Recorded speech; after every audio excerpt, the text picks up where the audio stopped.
Good morning. I hope that you are well, that you're feeling good, that your family is healthy, and that you feel Hashem in your life and that He's looking after you.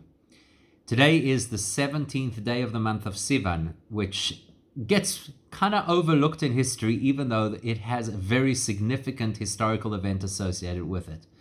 Today is the day when Noah's Ark came to rest on the top of Mount Ararat. Now just imagine this for a minute. If you think that lockdown is bad, can you imagine the lockdown that Noah and his family had to face?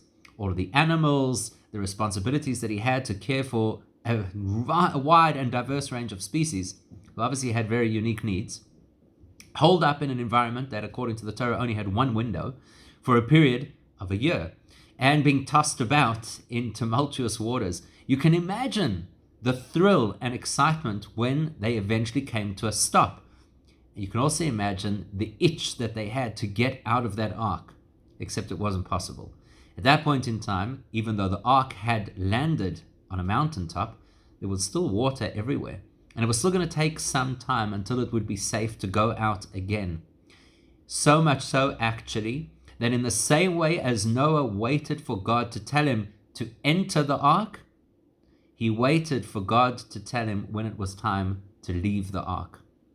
I feel that there's quite a strong resonance with what we're dealing with right now. You get to a point where you start to say things are opening up and it seems that we're over the worst, and perhaps you're itching to get out there and resume life as normal. It is very attractive, except that the floodwaters are still around.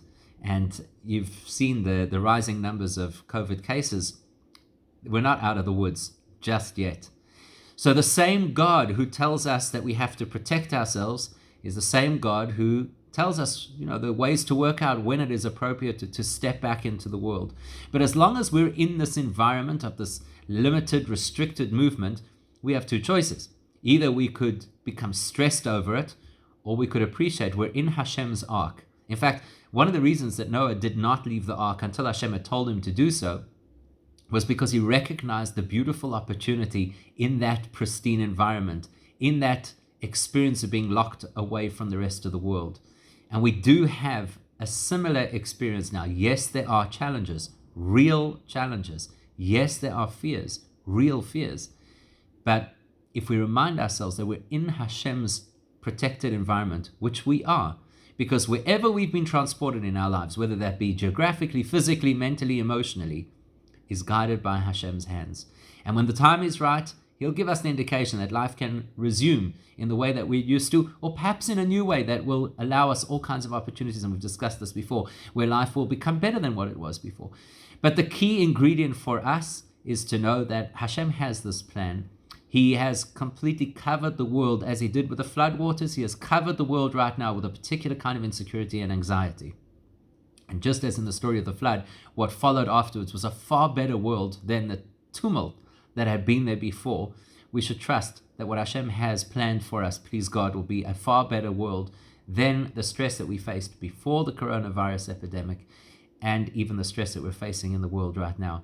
Please God, may it happen soon. May we have that dove moment that we know it's safe to go out, to resume life, to engage the world.